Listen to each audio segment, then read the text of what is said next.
Tidak ada kasih sayang di padang mahsyar. Isteri kata, ya Allah, itu suami saya 50 tahun ataupun 40 tahun saya hidup sebagai isteri dia. Ya Allah, dulu saya buat live pakai baju ketat, ribuan orang tengok, dia tak tegur, wahai Allah. Suami saya tak pernah tegur saya pakai seluar jin ketat, saya buat live, ribuan orang tengok, wahai Allah. Saya nak tuntut hari ni. Ya Allah, dia suami saya, dia tak ajar agama kepada saya nak tuntut pada dia hari ni. Allah bagi tak? Bagi. Apa Allah buat?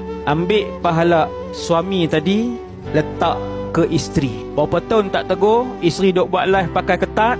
8 tahun. Ambil pahala suami, letak di akaun isteri. Itu baru live, belum lagi keluar rumah tak tutup aurat. Berapa tahun keluar rumah tak tutup aurat? 40 tahun. Tutup, tapi t-shirt dekat ni, Inna lillahi wa inna ilaihi raji'un. Kalau